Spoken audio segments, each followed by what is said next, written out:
Yeah, everyone, udah lama gak ketemu because I was off for a week. But then let's continue. Buku selanjutnya, buku yang sering banget gua saranin buat orang-orang yang harus berlatih untuk mempertahankan design decision-nya. Nah, judulnya ini, Articulating Design Decision. Dan dari subjudulnya bisa kelihatan dengan jelas ini isinya apa aja. Communicate with stakeholders, keep your sanity, and deliver the best user experience. Jadi buku ini ngajarin very tactical on how to defend your design decision, not only to defense, tapi intinya ya ketika kita show atau mempresent hasil desain kita, nah gimana sih caranya gitu. Nah, kalau kita lihat di table of content-nya, ada sekitar 11 chapter. Diawali dengan dia ngajarin dulu biasanya mindset-nya gimana. Jadi dengan dua chapter. Chapter pertama yaitu great designers are great communicators. Jadi desainer yang bagus adalah desainer yang bisa jago untuk berkomunikasi. Chapter kedua, stakeholders are people too. Jadi lebih ngingetin bahwa ya mereka tuh bukan musuh lu loh, mereka juga orang gitu. Habis itu go to very detail on the tactic, untuk gimana caranya tadi articulating design decision. Diawali dengan cara design the meeting. Jadi gimana cara mendesain meetingnya, terus listen to understand, mendengar, mindsetnya gimana cara membalas ketika kita di challenge, terus gimana cara mengisi message-nya ketika kita mau mendefense, lock-in agreement, ini gue suka banget, jadi gimana caranya meetingnya itu bisa lebih praktis, lebih efektif, ada hasilnya, terus follow up, dan yang dua chapter terakhir tentang mindset lagi, yaitu gimana cara kita deal dengan perubahan dan gimana caranya eksekutif bisa membantu designers. Nah, gue suka banget buku ini, meaning karena dia ngajarin sangat praktis, sangat taktis, gimana caranya kita lebih jago berkomunikasi, gimana designers bisa lebih jago dalam berkomunikasi ketika dia di dalam meeting presenting their works gitu. Nah, kita baca dikit di chapter yang menarik, chapter 6. Judulnya Form a Response. Jadi gimana caranya kita merespon balik ketika si stakeholder-nya bilang, gue gak suka desain lu gitu. Halaman 113.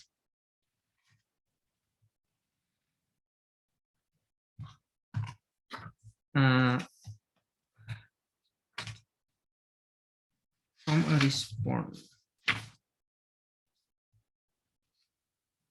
Nah, gua jump ke halaman yang 120. Sebenarnya dia sebelum-sebelumnya ada baik jelasin juga kayak secara structure gimana sih cara respon buat responding ketika ada challenge gitu. Nah, tactics are actions. Now that we have our strategy well defined, the next step is to employ tactics to help deliver on that approach.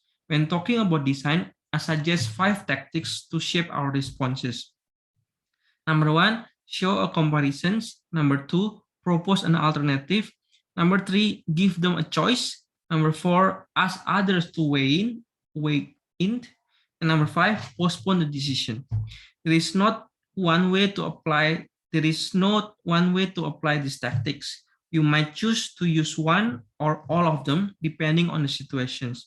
Your job is to decide which of these methods will create the best case for your designs and help you get agreement. Nah, seru nih. Jadi dia ngasih ada 5 taktik untuk merespon ketika desain kita di-challenge sama stakeholders. Yang pertama, tunjukin perbandingan. Yang kedua, kita proposing an alternative, udah siapin alternatif sebelumnya. Yang ketiga, kasih mereka pilihan. Yang keempat, minta orang lain untuk nge-sponsorin bantu kita. Dan yang terakhir, di-postpone decision-nya. Nah, kita baca yang keempat mungkin menarik. Gimana caranya cari bala bantuan dari orang lain.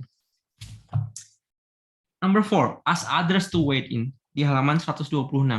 The fourth tactic is to solicit help from other people and ask them to weigh in on the decision. This is where the time and effort you spend building good relationship, creating a network of support people, and asking people to participate in the meeting is put to use. There are other people in the room who will agree with you, and you want to ask them directly to speak up. Creating a feeling of consensus around your designs will bolster your case and help your stakeholders to see that other experts agree with you. This shows your stakeholders that others are already in agreement with you. They just need to join you.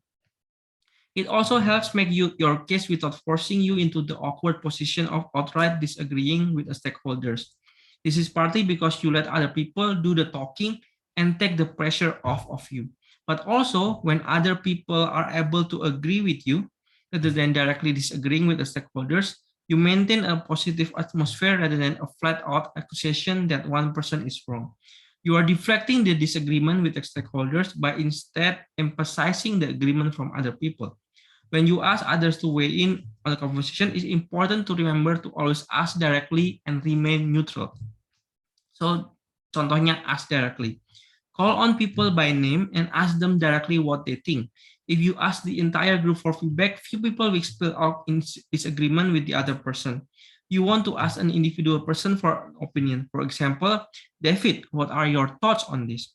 Or David had an interesting take on this issue earlier. David, do you mind sharing? And remain neutral. Don't ask for feedback in a way that reveals your true feelings about the stakeholder suggestion.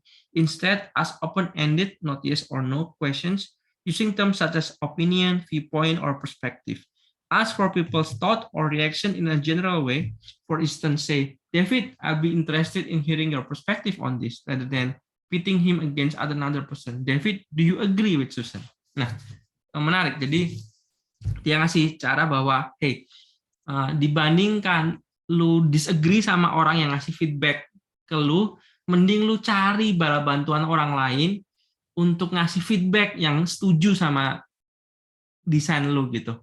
Jadi supaya kesannya bukan kita yang membela desain kita, tapi sebenarnya orang-orang lain gitu. Dan berharap bahwa karena itu jadi lebih baguslah, positif environment-nya. Jadi, dan dia bilang bahwa makanya kita butuh build relationship sebelum meeting itu sama orang-orang yang kita undang di meeting itu, supaya mereka bisa mendukung kita. Istilahnya kan nemawasi itu yang pernah mungkin gua bahas di Twitter. Dan caranya secara taktis dia bilang ask directly, jadi jangan tanya umum, ada yang punya feedback kan, tapi ask directly, hey David, do you have a feedback on this? Terutama kalau lu udah tahu bahwa si orang ini udah pernah gue share desainnya sebelumnya dan dia pasti mendukung desain gue. Jadi justru malah jangan lu udah tahu kayak orang ini kayak bakalan nggak suka sama desain lu, terus lu tanyain, menurut lu gimana gitu. So first we need to know first siapa kira-kira yang di bagian supporter dari desain-desain kita gitu. Dan remain neutral. Jadi waktu nanya jangan nanya, what do you think of other opinion, tapi neutral aja. So what do you think about this design?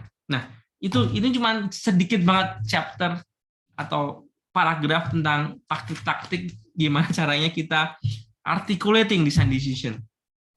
Jadi apalagi kalau lu ngerasa bahwa lu selalu dianiaya sama stakeholders lu selalu ngerasa nggak bisa mempertahankan ngomong tentang design decision lu, gue selalu saranin buat baca buku ini, katamin buku ini, karena ya kalau kita nggak tahu taktiknya ya pasti kalah, apalagi kalau kita ngerasa nggak punya cukup political power atau trust bank gitu sama stakeholders kita. So take this one, Articulating Design Decision by Tom Griefer. See you next time. Bye.